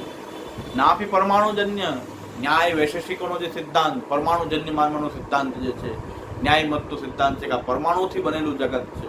તો પરમાણુ બ્રહ્મથી પૃથક ક્યાં પરમાણુ છે? નાપી વિવર્તાત્મા, વિવર્તત એક ભ્રમ થઈ રહ્યો છે જગતરૂપ. ક્યાં થઈ રહ્યો છે? કે બ્રહ્મની અંદર આ ભ્રમ થાય છે જગતનો. એ વિવર્તાત્મા જે છે, આ જગત જે છે વિવર્ત રૂપ છે. નાપી અદ્રષ્ટ દ્વારા જાત, જે સ્વતંત્ર માને છે મીમાંસકો, અને જે કાંઈ જગત જે છે એ બધાના અદ્રષ્ટ જે છે, બધાના જે અદ્રષ્ટ જે પ્રારબ્ધો જે છે એના કારણે જગતની અવચિતતા બનેલી છે એવું માનનારા જે મીમાંસકો જે છે એ નાપી અસત સત્તા રૂપ, જેની આ જગતની કોઈ સત્તા જ હકીકતમાં છે નહીં એવું માનનારા જે બૌદ્ધો. કિંતુ ભગવત કાર્ય, આ ભગવાનનું કાર્ય છે. ભગવાન એટલે કોણ? કોઈ માયાથી લીધેલું, માયા સબલિત ઈશ્વરને ભગવાન નથી કહેવામાં આવતું. ભગવાન એટલે પરમ કાષ્ઠાપન્ન વસ્તુ કૃતિ સાધ્યમ, એ પરમ કાષ્ઠાપન્ન વસ્તુકૃતિ સાધ્ય, પરમ કાષ્ઠા, જેનાથી આગળ બીજું કઈ હોય જ નહીં એવી જે સ્થિતિ, એ આદિમૂર્તિ કૃષ્ણ જ છે, એ ભગવાન છે. અને એની આ કૃતિ આ જગત છે. અને ખાલી એની કૃતિ છે એનાથી એ ભગવાન જુદો છે નહીં. તાદૃશોપી ભગવદ રૂપ, અને એ પ્રકારનું એ ભગવાને પોતાનું એક રૂપ જગત રૂપ લઈ લીધું છે. અન્યથા અસત સત્તા સ્યાત, જો ભગવદ રૂપ ન હોય તો આની સત્તા પણ નિત્ય ન થઈ શકે. ભગવદ રૂપ હોવાને કારણે જગત પણ નિત્ય છે, નહીં તો અસત સત્તા થઈ જાય. તો ના સતો વિદિતે ભાવો, ના ભાવો વિદિતે સતઃ, ઉભયોરપી દષ્ટો અંતસ્તનયો તદ્દર્શિભિઃ. ના સતો વિદિતે ભાવો, ના ભાવો વિદિતે સતઃ. સત્ય જે છે એનો ક્યારે અભાવ નહીં થાય, અને અસત પદાર્થનો ક્યારે ભાવ ન હોઈ શકે. એટલે જો અસત માનવામાં આવશે તો અસત થઈ જશે. જો નિત્ય નહીં હોય જગત, ભગવદ રૂપ નહીં હોય, ભગવાન છે બીજું કંઈ નિત્ય છે જ નહીં, તો પછી અસત સત્તા થઈ જશે જગતની. એટલે આપણો આ સિદ્ધાંત જે છે કે પ્રપંચો ભગવત કાર્ય તદ્રૂપો માયા ભગવત તત્શક્ત્યા અવિદ્યા તો અસ્ય જીવ સંસાર ઉચ્યતે. એટલે હવે સંસાર અને જગતનો ભેદ સમજવો બહુ આવશ્યક છે. અસ્ય સ્વરૂપમ જ્ઞાન પર્યંતમ તિષ્ઠતિ, સંસારનું સ્વરૂપ ક્યાં સુધી રહે છે? જ્ઞાન નથી થતું ત્યાં સુધી સંસાર રહે છે. સંસારનો લય થાય છે, જગતનો લય નથી. તો ઉત્પત્તિ અને પ્રલય આ બે પ્રકારથી જોઈએ કે ઉત્પત્તિ તો ભગવાનથી થાય છે, સર્વભુવન સામર્થ્યથી આ જગત પ્રકટ થયું છે. અને પ્રલય, જ્યારે જગતનો લય થાય છે, જ્યારે સંસારનો અહંતા મમતા દૂર થાય ત્યારે જગતનો લય નથી થતો. જગતનો લય ક્યારે થાય છે? ભગવાન જ્યારે પોતાના આત્મરમણ કરવા માંગે છે ત્યારે આ જગત જે છે એનો પ્રલય થાય છે. અને જીવની અવિદ્યા જ્યારે મુક્તિ આપવી હોય જીવને, તો ખાલી અવિદ્યા દૂર થાય છે. એનાથી તો સંસારનો લય થાય છે, જગતનો તો લય થતો નથી. ત્યાં પણ ભેદ છે. ઉત્પત્તિની પ્રક્રિયા અને પ્રલય બંનેમાં જગત અને સંસારનો ભેદ હોવાથી જગત ને સંસાર બે અલગ છે. અહંતા મમતા, હું અને મારું, એ સંસાર છે. એ અહંતા મમતાની ગ્રંથિને કારણે પ્રકટ થતો અહંતા મમતાત્મક જે સંસાર છે એ મિથ્યા છે. પુસ્તક સાચું છે, ઘર સાચું છે, આપણે સાચા છીએ, દેહ સાચો છે, હું દેહ મારો છે, આ ઘર મારું છે, પુસ્તક મારું છે, એ પ્રકારની અભિમતિ જે છે સંસાર કહેવાય છે, એ મિથ્યા છે. એ જ્ઞાન નથી. અજ્ઞાન અવસ્થામાં જ એવું હું મારું અનુભવમાં આવતું હોય છે, પછી એનો લય થઈ જતો હોય છે જ્ઞાન અવસ્થામાં. સંસારસ્ય લયો મુક્તૌ ન પ્રપંચસ્ય કહીચિત કૃષ્ણસ્ય આત્મર્તૌ ત્વસ્ય લય સર્વ સુખાવહ. સંસારનો લય જે છે મુક્તિમાં થાય છે. ન પ્રપંચસ્ય કહીચિત, પ્રપંચનો કોઈ પ્રકારથી લય નથી બતાવ્યો. જ્યારે મુક્ત થાય જીવ, ત્યાંથી એનો સંસારનો લય થાય છે મુક્તિમાં. ત્યારે મુક્ત થઈ જાય. મુક્ત ક્યારે કહેવાય? સંસાર એ બંધન, અહંતા મમતા છે ત્યાં સુધી બંધન. અહંતા મમતા નિવૃત્ત થઈ ગઈ તો મુક્તિ થઈ ગયો, જીવ મુક્ત થઈ ગયો. તો સંસારનો લય થવો એ મુક્તિ છે. કૃષ્ણસ્ય આત્મરતો ત્વસ્ય લય સર્વ સુખાવહ. પણ જગતનો લય તો ક્યારે થાય? કે ભગવાન કૃષ્ણ પોતાના સ્વરૂપની અંદર રમણ કરવા ઈચ્છે, તે સમગ્ર સૃષ્ટિને પોતાની અંદર સ્થાપિત કરી દે. ત્યારે બધી જે બહાર પ્રકટ થયેલી જે સૃષ્ટિ છે, પાછા કૃષ્ણની અંદર જ એ પરમ તત્વમાં જ બધી લય થઈ જાય. ત્યારે એને પ્રલય કહેવાય. ત્યારે જગતનો લય થાય છે. એક એક જીવ મુક્ત થાય તો જગતનો લય નથી થતો. ત્યાં સંસાર, અહંતા મમતાત્મક અભિમતિ જે છે, સંસાર રૂપ જે છે, એનો લય થવાથી એ જીવ મુક્ત થઈ જાય છે. અને બ્રહ્મની અંદર જ્યારે આત્મરમણ બ્રહ્મ પોતે કરી સૃષ્ટિને સ્થાપિત કરે ત્યારે આ જગતનો લય થાય છે. ત્યાં સુધી જગતનો લય થતો નથી. એટલે ઉત્પત્તિની પ્રક્રિયાથી જુઓ કે લયની પ્રક્રિયાથી જુઓ, જગત જે છે એ સત્ય છે. અને સંસારનો જે છે એ લય થવાથી જીવ મુક્ત થાય છે. તો જીવની મુક્તિ માટે પ્રપંચનો લય બતાવેલો નથી.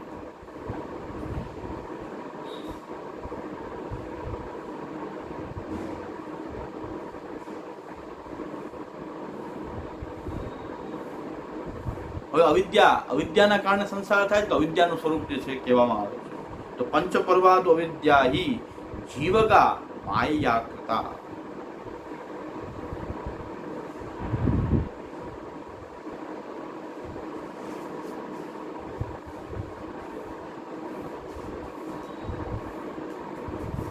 પેલા એવં ભગવદીચ્છામ પ્રપંચ જનન પ્રલય ગણત્વે નિરૂપ્ય. ભગવદ ઈચ્છાને કારણે જ આ પ્રપંચ જગત પ્રકટ થાય છે. અને જગતનો લય પણ જ્યારે કૃષ્ણની આત્મરમણ કરવાની ઈચ્છા થાય ત્યારે જગતનો લય કરે છે. જીવોની ઉત્પત્તિ અને મોક્ષ જે છે એ આ અવિદ્યા વાત આવી કે ભાઈ અવિદ્યા જે ભગવાનની શક્તિ છે એના કારણે જીવને સંસાર થાય છે. હવે કયા એંગલથી આપણે જોઈ રહ્યા છીએ? આ ચિત્ત પ્રકરણ નથી. જીવોનું વર્ણન તો પણ આવી રહ્યું છે. શું કામ આવી રહ્યું છે? કે અવિદ્યા શક્તિ, આ અવિદ્યા શક્તિ સંસાર થાય છે, એ જીવને થાય છે. અને માયાકૃતા, અને અવિદ્યા શક્તિ પાછી માયાને આધીન છે. એ માયા દ્વારા થઈ રહ્યું છે. અને માયાને આધીન હોવાથી માયાકૃતા કીધું છે કે અવિદ્યા શક્તિ પાછી માયાને આધીન છે. એટલે પંચ પર્વાતો અવિદ્યા હિ, 5 પર્વવાળી અવિદ્યા જે છે એ 5 પર્વવાળી છે. આ આંગળીના જે વેઢા જે છે એના પર્વ કહેવાય. એક આંગળી છે, એના 3 વેઢા છે, તો 3 એના પર્વ થયા અને એના ભાગ થયા. તો અવિદ્યાના 5 ભાગ છે. એ જીવને થાય છે. અવિદ્યા જળને અવિદ્યા લાગતી નથી, પણ જીવને લાગે છે. અવિદ્યા જીવગા છે. અને માયાથી ને આધીન હોવાથી એ માયાકૃતા કીધું છે. માયાકૃતા. આગળ હવે પંચપર્વ અવિદ્યાનું જે વર્ણન જે છે આગળ આવશે.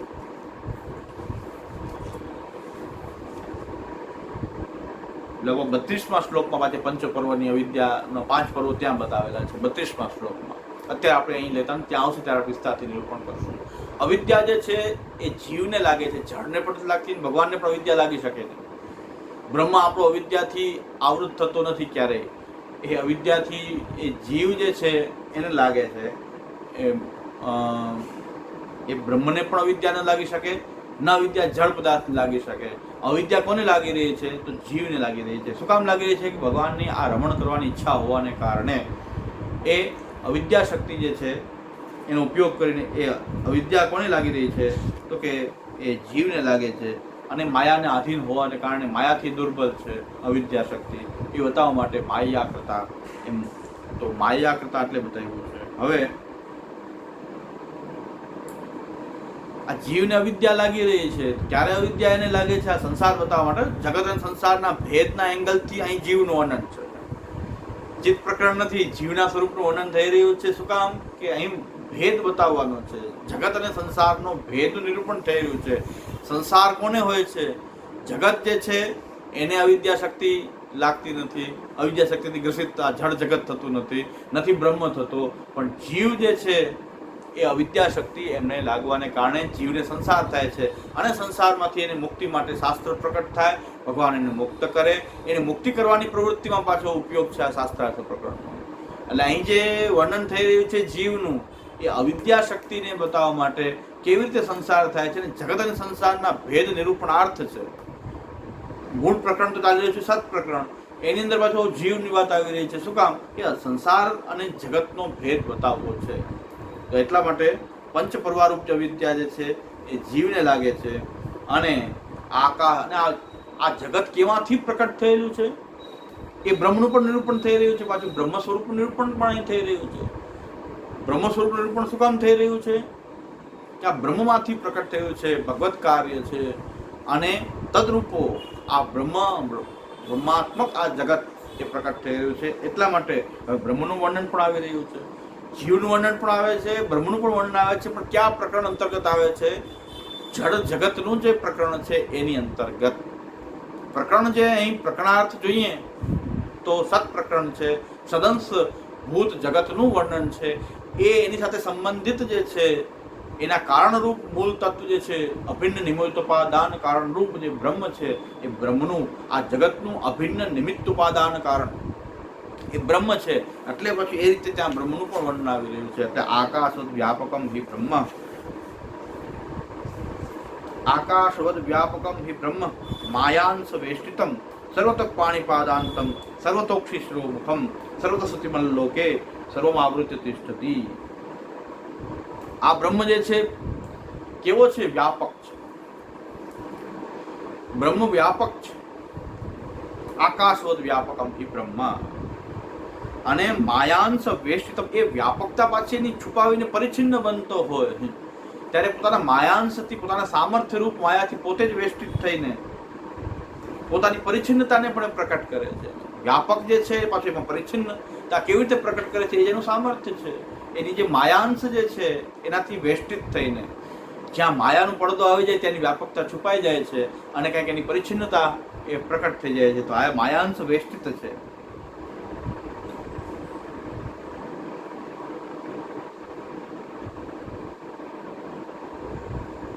એ માયાને કારણે ભગવાનની જે માયા જે છે એનું સામર્થ્ય, માયા એટલે સામર્થ્ય, ભગવાનનું સામર્થ્ય છે એ પોતાની વ્યાપકતાને તિરોહિત કરી દે.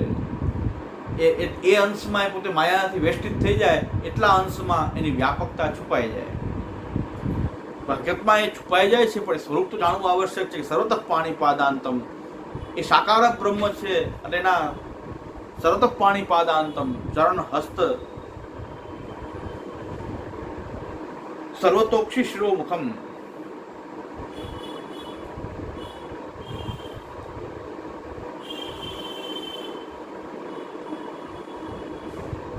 અને સર્વતોક્ષી શિરોમુખમ, એની જ્ઞાન શક્તિ અને ક્રિયા શક્તિથી એના ચરણ, હસ્ત, નેત્ર, મુખ, શિર બધે જ વ્યાપ્ત છે.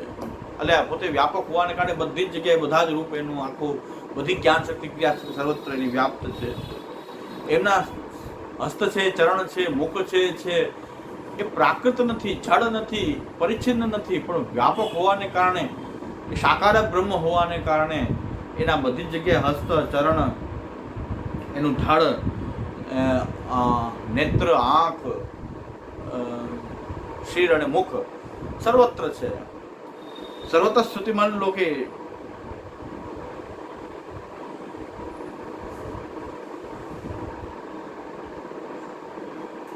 પાણી પાદાંત કહીને ક્રિયા શક્તિનું વર્ણન છે. અક્ષી શિરોમુખમ સર્વતોક્ષી શિરોમુખમ કહીને એની જ્ઞાન શક્તિનું જ્ઞાન પ્રાધાન્યમ એ ત્યાં કહેવામાં આવ્યું છે. અને નામ પ્રપંચાર્થમ આહ સર્વત શ્રુતિમલ લોકે સર્વમ આવૃત્ય તિષ્ઠતિ. બધે એમના કર્ણ પણ સર્વત્ર રહેલા છે અને બધી જગ્યાએ સર્વમ આવૃત્ય તિષ્ઠતિ અને સર્વત્ર વ્યાપ્ત થઈને એ બિરાજે છે. બ્રહ્મ જે છે એ નિર્ગુણ નિર્ધર્મક નિરાકાર નથી, પણ સાકાર છે, શુદ્ધ છે, સાકાર છે અને આનંદ માત્ર હોવાને કારણે, એના બધી જ જગ્યાની વ્યાપક હોવાને કારણે એના ચરણ હસ્ત આદિ પણ સર્વત્ર વ્યાપક છે. એવું જે બ્રહ્મનું સ્વરૂપ જે છે એ બ્રહ્મના સ્વરૂપમાંથી એ બ્રહ્માત્મક આ જગત એ પ્રકટ થયું છે. એટલે આકાશ વ્યાપકમ બ્રહ્મ માયાંશ વેશિતમ, માયાથી વ્યાપ્ત હોવાને કારણે પરિચ્છિન્નતા દેખાઈ રહી છે. પોતાનું જે વ્યાપક રૂપ છે ઢકાઈ રહ્યું છે. અને એ કેવું છે સ્વરૂપ એનું? ઢકાયેલું સ્વરૂપ કેવું છે? સર્વત પાણી પાદાંતમ સર્વતોક્ષી શિરોમુખમ સર્વત શ્રુતિમલ લોકે સર્વ આવૃત્ય તિષ્ઠતિ. ભગવાન આ શા માટે આ એકોમ બહુશ્યામ શું કામ થઈ રહ્યા છે? ઈચ્છા શું કામ થઈ રહી છે ભગવાનની? કારણ એનું પ્રયોજન શું છે કે અનંત મૂર્તિ તત્ બ્રહ્મ હિ અવિભક્તમ વિભક્તિમાન. બ્રહ્મની પોતાના આનંદને અનેક ગણો કરીને પ્રકટ કરી રહ્યો છે. પોતે બ્રહ્મા એક રસ આનંદ રૂપ જે છે એની આનંદરૂપતા જે છે એને અનેક ગણી રૂપે એ પ્રકટ કરી રહ્યો છે. એને પ્રકટ કરવી છે, એનો આનંદ એ પ્રકટ કરવો છે. એમાં જે પ્રકટ આનંદ કેવી રીતે થઈ રહ્યો જે છે તો અનંત મૂર્તિ તદ બ્રહ્મ એ અનંત સ્વરૂપ વાળો છે. બ્રહ્મ જે છે એ કેવો છે? આ બ્રહ્મની એકતાની અંદર આવી અનંત મૂર્તિ બિરાજી રહેલી છે. આ બ્રહ્મની એકતાની અંદર આવી અનંત મૂર્તિ, અનંત સ્વરૂપ ભગવાનના જે છે, જે કાંઈ પણ છે ભગવાનનું જ સ્વરૂપ જે છે, અનંત મૂર્તિ એને ધારણ કરેલી છે. અને કેવો છે? તદ બ્રહ્મ, અનંત મૂર્તિ વાળો છે બ્રહ્મ. ઈ અવિભક્તમ, એક જ છે, એક રસ છે. ક્યાંય એમાં વિભાગ થતા, અનેક રૂપ ધારણ કરતા એમાં વિભાગ થતા જ નથી. જેમ સાગરમાં અનેક લહેરો ઉછળે પણ સાગરના રૂપને ખંડિત થતું નથી. અને ભગવાનની ખાલી ઈચ્છા છે એના કારણે પોતાની એકતાની અંદર આ અનેકતા એની પ્રકટ થઈ રહી છે. એટલે વિભક્તિ મત અવિભક્ત છે છતાં પણ એ અવિભક્ત જ રૂપ જ આ કંઈક પરિચ્છિન્ન રૂપમાં પ્રકટ થઈ રહ્યું છે. કંઈક પરિચ્છેદો પ્રકટ થઈ રહ્યા છે. એના એકતાની અંદર આ બધા પરિચ્છેદ પ્રકટ થઈ રહ્યા છે. એની એકતા ત્યાં ખંડિત થતી નથી. એ પ્રકારનો અનંત મૂર્તિ વાળો અનંત મૂર્તિ તદ બ્રહ્મ હિ અવિભક્તમ વિભક્તિમત. અને આ અનંત મૂર્તિ શા માટે એને પ્રકટ કરી? કયા કારણથી પ્રકટ થઈ? તો અંદર એક ફોર્સ આવી રહ્યો છે, બ્રહ્મનો એક સ્વભાવ આવી રહ્યો છે જેને આપણે ઈચ્છા કહીએ છીએ. બહુશ્યામ પ્રજાયેતિ પ્રજાયેતિ વિક્ષા તસ્ય અભૂત સતી. બહુશ્યામ પ્રજાયેય, હું અનેક રૂપથી, બહુશ્યામ અનેક રૂપથી હું પ્રકટ થાઉં, એવી જેની ઈચ્છા થઈ. અને એ ઈચ્છા સત્ય સંકલ્પ વાળી ઈચ્છા હોતી, સતી કીધી છે એ ઈચ્છાને સત્ય. તો વિષય અવ્યભિચારિણી, વિષય અવ્યભિચારણી હોવાથી એ સત્ય છે. એટલે કે જે ઈચ્છા કરે થાય જ, ન થાય એવું ન થાય. બ્રહ્મ ઈચ્છા કરી એટલે થઈ જ જાય. બહુશ્યામ પ્રજાયેતિ, બહુશ્યામ પ્રજાએ અનેક રૂપથી હું પ્રકટ થાઉં એવી એની ઈચ્છા થઈ બ્રહ્મને. તો અનેકત્વમ ઊંચ નીચત્વમ ભાવયામાશ, અનેક ઊંચ નીચ રૂપ એને પ્રકટ કરી દીધા. એ બધા જ બ્રહ્માત્મક છે. આ લીલા જો આ દ્રષ્ટિથી જોઈએ તો જગતની જે ઊંચ નીચતા જોઈ રહી છે એમાં કોઈ દ્વેષ, કોઈ પ્રકારનું કંઈ થતું નથી. આ એક લીલા છે. ઊંચી નીચતા પ્રકટ કરવા માટે બ્રહ્મે અનેક પ્રકારના સ્વરૂપો ધારણ કર્યા છે. એ અનંત મૂર્તિ તદ બ્રહ્મ જે છે એમાં એ જ વિલાસ કરી રહ્યો છે બ્રહ્મ. અને એવી અંદરનો જે ઈચ્છા જે છે, ઈચ્છા એટલે આપણા જેવી ઈચ્છા નહીં, પણ એવી સત્ય સંકલ્પ વાળી ઈચ્છા જે છે કે પોતાની અંદર રહેલા અનેક રૂપ કેવી રીતે પ્રકટ થાય, કેવી રીતે એનો અનુભવ થાય, કેમ બહાર આવે, એવો અંદરથી જે કંઈ ફોર્સ થયો, એ આનંદનો એ ઉચ્છલન થયું, એમાંથી બહુશ્યામ, એને આપણે બહુશ્યામ પ્રજાએ, આપણે આપણી ટર્મિનોલોજીમાં તો વાત કરીએ તો એની ઈચ્છા કહેવાશે, પણ બ્રહ્મની એંગલમાં જોઈએ તો આ બહુ વ્યાપક છે. કે બ્રહ્મને ઈચ્છા એટલે એનો એક સ્વભાવ, બ્રહ્મની અંદર રહેલો પોતાનો જેવો એક ભાવ જે છે કે જે ઉચ્છલિત થઈને બહાર પ્રકટ થઈ રહ્યો છે એને આપણે ઈચ્છાના રૂપથી કહીએ છીએ. તો બહુશ્યામ પ્રજાએ ઇતિ વિક્ષા તસ્ય અભૂતતિ યતો તતો યજ્જાતમ તદાહ. અને આ જીવની વાત કરીએ છીએ કે જગત જે છે બ્રહ્માત્મક આમાંથી આવિર્ભૂત થયું છે. જગત સંસાર કોને થઈ રહ્યો છે? કે જીવને થઈ રહ્યો છે. અને એ જીવ કેવી રીતે પ્રકટ થયા છે? તદિચ્છા માત્તઃ તસ્માદ બ્રહ્મભૂતાંશ ચેતના સૃષ્ટ્યાદો નિર્ગતા સર્વે નિરાકારા તદિચ્છયા વિસ્ફુલિંગા યુવાગ્નેસ્તુ તદંશેન જરા આપી. આખા ભગવાનની ઈચ્છા થઈ, પરમ તત્વની ઈચ્છા થઈ, અનેક રૂપે પ્રકટ થવાની ઈચ્છા થઈ, ત્યારે આ ઈચ્છા માત્રથી ભગવાનની ઈચ્છા થતાં જ બહુ પ્રયત્ન કરવાની કોઈ આવશ્યકતા, જે ઈચ્છા થતાં જ એ વિષય અવ્યવિચારની સતી ભગવાનની જે ઈચ્છા જે છે એના કારણે ભગવાનની અંદરથી બ્રહ્મભૂત અંશ ચેતના, પોતાની જે ચેતના જે છે, બ્રહ્મભૂત ચેતના જે છે એ બહાર પ્રકટ થઈ ગઈ. સૃષ્ટ્યાદો નિર્ગતા સર્વે, એ ભગવાનની અંદરથી એ ચિત્ત પ્રધાન ચેતના, અસંખ્ય ચેતનાઓ ભગવાનમાંથી આવો સંકલ્પ થયો. એ સંકલ્પ થતાં જ આ બધી ચેતનાઓ અનંત બ્રહ્મભૂતાંશ ચેતના પ્રકટ થઈ ગઈ. સર્વે નિરાકારા તદિચ્છયા, ભગવાનની ઈચ્છાથી જ આ સૃષ્ટિમાં જીવા ચેતના પ્રકટ થાય છે. અનેક ચેતના પોતાની અંદરથી, પોતે પરમ ચેતના રૂપ છે, એમાં અંશાત્મક ચેતના, અનેક ચેતના એ પ્રકટ થઈ ગઈ. અને પછી એ નિરાકાર, એમાં આનંદાંશ જે છે એ તિરોહિત થવાથી નિરાકારતા આવી ગઈ છે અંદર. તો જીવ જે છે નિરાકાર છે, એ નિરાકાર ચેતના એ પ્રકટ થઈ.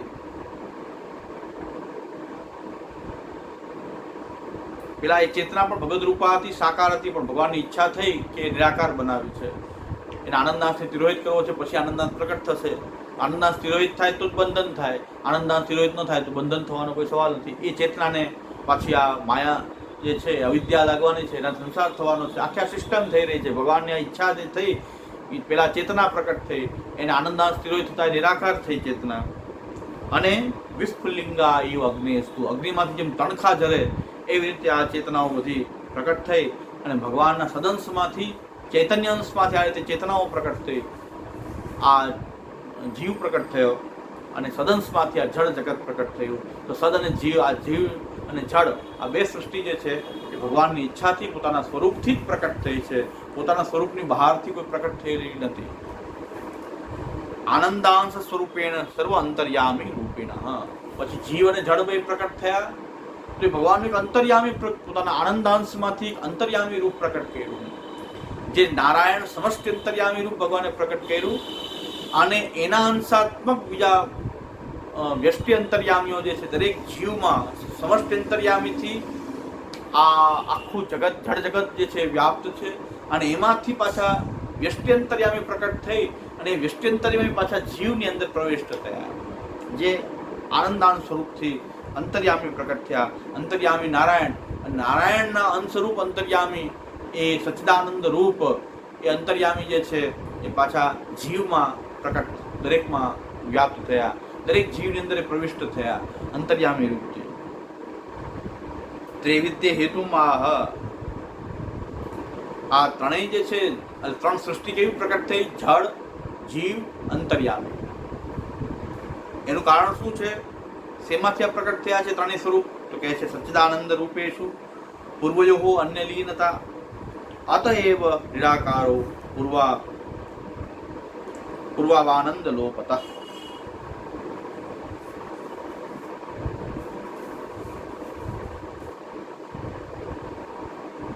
નિરાકારો પૂર્વ આનંદ લોપત. સચ્ચિદાનંદ રૂપ જે છે એમાંથી જે પૂર્વજો સત અને ચિત્ત જે છે, એમાં સચ્ચિદાનંદ રૂપની અંદર જે પૂર્વ રૂપ જે છે, પૂર્વજો એટલે પહેલાના જે બે રૂપ જે છે, એમાં પાછલા જે અંશો જે છે પૂર્વજો અન્ય લીનતા. જે પહેલું રૂપ જે છે એમાં સદરૂપ જે છે એની અંદર ચિત્ત અને આનંદ, આ બે ધર્મોનો તિરોભાવ થયો, એટલે જળ જગત થયું. સત અને ચિત્ત પ્રકટ થયા બેની અંદર. આનંદનો જ્યારે તિરોભાવ થયો તો એ જીવ થયા. ત્રણેય જ્યાં પ્રકટ જે છે એ અંતર્યામી છે. અતએવ નિરાકારો પૂર્વો આનંદ લોપત.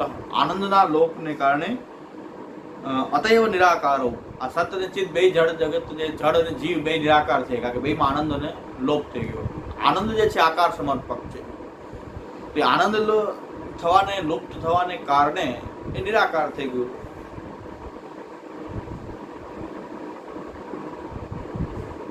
ભગવાન જેવો જ આકાર, ચતુર્ભુજ રૂપ જે છે એ આકાર શબ્દથી કહેવાય છે. એ જીવનો પણ એ આકાર લુપ્ત થઈ ગયો. ચતુર્ભુજાત્વાદી જે આકાર જે છે એમાં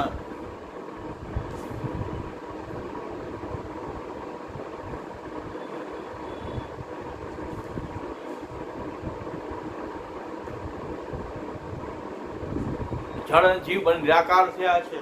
એનું કારણ શું છે કે એની અંદર આનંદ જે છે એ તિરોહિત થઈ ગયો છે.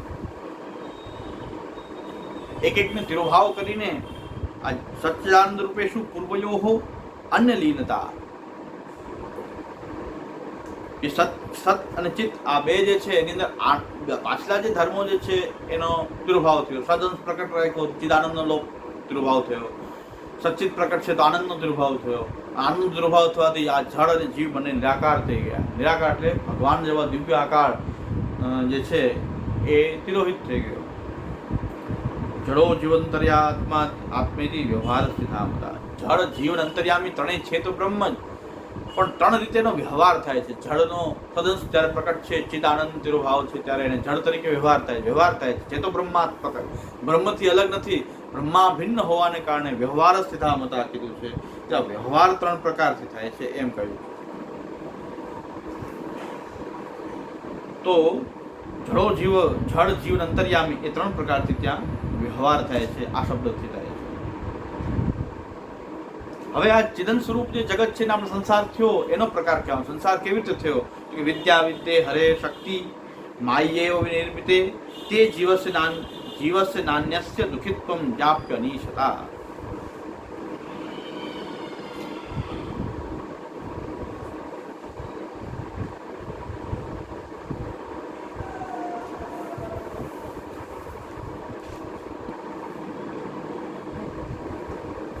વિદ્યા વિદ્યે હરે શક્તિ માય્યેવ વિનિર્મિતે. વિદ્યા અને અવિદ્યા બે હરિની શક્તિ જે છે, અને માય્યેવ વિનિર્મિતે એટલે એ માયાને આધીન છે. તે જીવસ્ય નાન્યસ્ય દુઃખિત્વમ ચાપ્ય નિશતા. અને અવિદ્યા શક્તિ, આપણે પ્રસંગ શું છે? જગત અને સંસારનો ભેદ. સંસાર કોને થાય છે? કે જીવને. એ જીવ કેવી રીતે પ્રકટ થયા એની પ્રક્રિયા બતાવે. એ પ્રક્રિયા બતાવી કેવી રીતે અવિદ્યા લાગવાથી સંસાર થાય છે એ આપણને હવે એ નિરૂપણ કરવા માટે કહે છે કે વિદ્યા અને અવિદ્યા બે હરિની શક્તિ છે અને માયાને આધીન છે બે શક્તિઓ. તે જીવસ્ય, આ વિદ્યા છે જીવને જ લાગે છે, નાન્યસ્ય, ન જડને ન અંતર્યામી. દુઃખિત્વમ, અને જીવને અવિદ્યા લાગવાને કારણે જીવ દુઃખી થઈ ગયો અને પરાધીન થઈ ગયો, ઐશ્વર્ય વગરનો થઈ ગયો. આપણે એકવાર જોઈ લઈએ, પ્રસંગ આવ્યો છે તો આપણે જોઈ લઈએ કે આનંદાંશનો તિરોભાવ થવાથી મેં આપણે બતાવી દીધું છે કે ઐશ્વર્ય, વીર, યશસ્વી, જ્ઞાન અને વૈરાગ્ય, આ 6 ધર્મનો તિરોભાવ થયો. એ 6 ધર્મનો તિરોભાવ થવાને કારણે જીવની અંદર શું થયું કે વૈરાગ્યનો તિરોભાવ થવાથી કામ ઉત્પન્ન થઈ ગયો, ઐશ્વર્યનો તિરોભાવ થવાથી ક્રોધ થઈ ગયો. તો કામ, ક્રોધ, વીર્યનો તિરોભાવ થયો, પરાક્રમનો તિરોભાવ થયો, સામર્થ્યનો તિરોભાવ થયો, તો લોભ પ્રગટ થઈ ગયો. તો સ્ત્રીનો ઐશ્વર્ય, યશસ્નો તિરોભાવ થવાથી માત્સર્ય પ્રકટ થઈ ગયું. સ્ત્રીનો તિરોભાવ થવાથી મદ ઉત્પન્ન થઈ ગયો અને જ્ઞાનનો તિરોભાવ થવાથી મોહ ઉત્પન્ન થઈ ગયો. પરિણામે જીવની અંદર શું આવી થઈ ગયું? જીવપણું જે આવી ગયું છે, આ વિદ્યાને કારણે આ દુઃખિત્વ અને અનૈશ્વર્યપણું, પરાધીનપણું જીવમાં પ્રકટ થયું છે. એટલે જીવ સંસારી બની ગયો છે.